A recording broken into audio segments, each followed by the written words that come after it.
Cup Europe. He sprints his way now up towards the checkered flag, and John Walker, after a poor start, wins the opening round of Lotus Cup Europe. Gavin Kirby chasing him across the line, finishing in second place.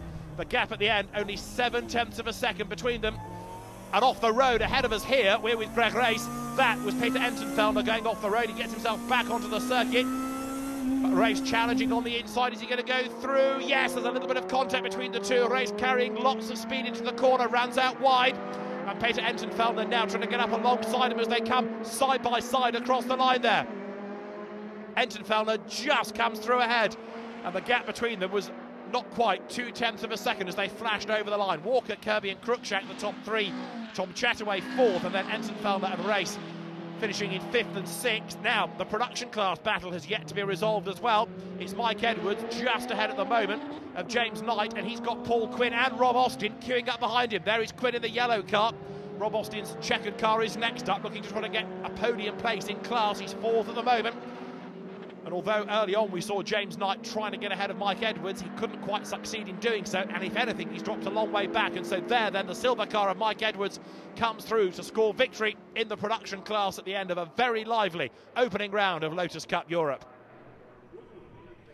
To confirm the top 10, John Walker the winner, ahead of Gavin Kirby and Scott Cruikshank. Tom Chataway fourth, ahead of Peter Entenfelder and Greg Race, with Philippe Loup, Laurent Febvre, Harry Stigmans and Thierry Verheijst rounding out the top 10. The classes, well, the 211s as overall. Walker, Kirby and Cruikshank, the top three. The Exige battle, that was a lively one race long, a 1-2 for the Race brothers. Gregory ahead of John, with Olivier Quinn finishing in third place. The production class won by Mike Edwards ahead of James Knight. Paul Quinn finishing in third. And the invitation class headed home by Peter Entenfelder ahead of Sebastian Schwertner and Moritz Hannapel finishing in third in the class. So, after a very dramatic start to Lotus Cup Europe, a very happy John Walker on the top step of the 211 podium, celebrating as a race winner. Gregory Race victorious in the Exiges, Mike Edwards victorious in the production class, and Peter Entenfelder, the man victorious in the invitation class. It was a tricky start there, but you drove a fantastic race. It was. I was a bit confused at the start. I thought I can't have been paying attention in the driver's briefing. It's got to be my fault. But Gavin nailed it. That blue Exige came past me and I thought, time to get going. But I was taking about half a second to lap out of Gav, but it was really hard work to try and do anything more than just get up behind him. It's not, it wasn't going to be easy to pass. But then a back marker got in the way and Gav ended up getting the short end of the stick, so I'm quite happy with that. Félicitations, quelle course? Excellent race with a car that for once worked very well. A bit surprised by the start race, but I guess everybody got surprised as well. I got caught, but then I could gain and win a few places. What a lot of fun. Mick, did you enjoy that race? Very much so, yeah. I got caught out on the start, like most people did. And I had to play catch-up for most of the race, and I think I got James about 3 laps to go, but it was really difficult, but I thoroughly enjoyed it. Good fun. Great result, well done. Peter, a fantastic result for you, well done. Oh, I'm really happy, but we came not here to Nürburgring or to the Lotus Cup Europe to win. We came to fulfill our dream. And it started 3 years ago with you. And with the first video on YouTube from Elise Trophy, and when we saw this, we were enthusiastic about it, and then we started to build up a race car. And to be here and to be on the podium, it's great for me. And to be top third in qualification and now and overall and now first in my class, it's fantastic. Coming up after the break is race 2 from here at Nürburgring. It's a 30-minute race and we promise plenty more excitement. Don't go away.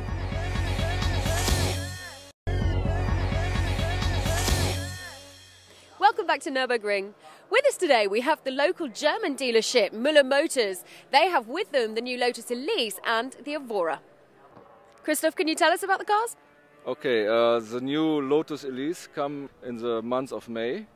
There's a new motor with 1.6 liter, a new 6-speed engine. It's one of the lowest pollution in the sports cars world. The car has a new front and a new rear and new daylight lamps. And the new Evora, we introduced it comes last year, and it's sold very good now in the European market. An incredible grid packed full of different classes here on the Lotuses. We've got the production cars just a little bit further back, and down the front, dominant are the 211 cars. We've got a British front row, and Gavin Kirby is really holding out for a win this time. He led the bulk of the opening round of Lotus Cup Europe, but was denied by John Walker, and it's those two that lock out the front of the grid ahead of Peter Entenfeldner and Scott Cruikshank, with Philippe Loop and Harry Stigmans on row 3. Tom Chataway went well in the opening race, so also starting 11th this time did Greg Race. Laurent Febvre is another man to watch, starting 12th on the grid. Steve Williams, a regular front runner with his 211, starts 15th on the grid. Mike Edwards, who is 23rd on the grid, car 33, was the production class winner in the opening Lotus Cup Europe race of the weekend. And another man to watch, starting at the very back of the grid, Christophe Lissandre, having missed the qualifying session, and he, no doubt, is going to be making progress. This time, there's no argument about the start. It's a standing start, unlike race 1. Gavin Kirby then on pole position. The lights go out, away they go. And another good getaway made by Peter Entenfeldner from the second row of the grid in the pale blue Honda-engined Exige. But it's the 211s that are 3 wide, going down towards the first corner. Gavin Kirby takes the advantage, but look at Scott Cruikshank in the red 211 going up on the inside then. He takes second place. John Walker, the race 1 winner, is third, but he brakes very late, uses lots of road on the outside there. It's Kirby leading, Cruikshank is second, and just third is Walker, with fourth Peter Entenfeldner, and he is in turn under pressure because he's got Harry Stigmans right up with him.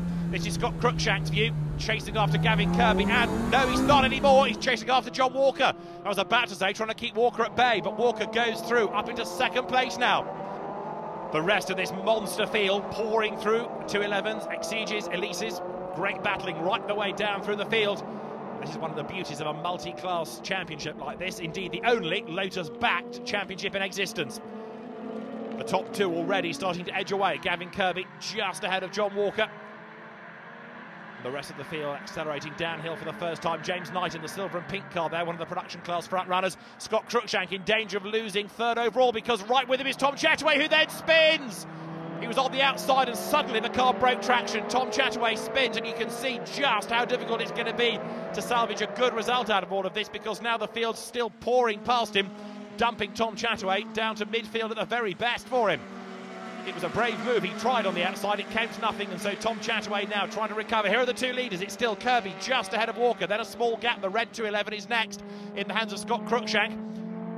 And a challenge being made there by John Race on the inside in 142, but he runs out of road.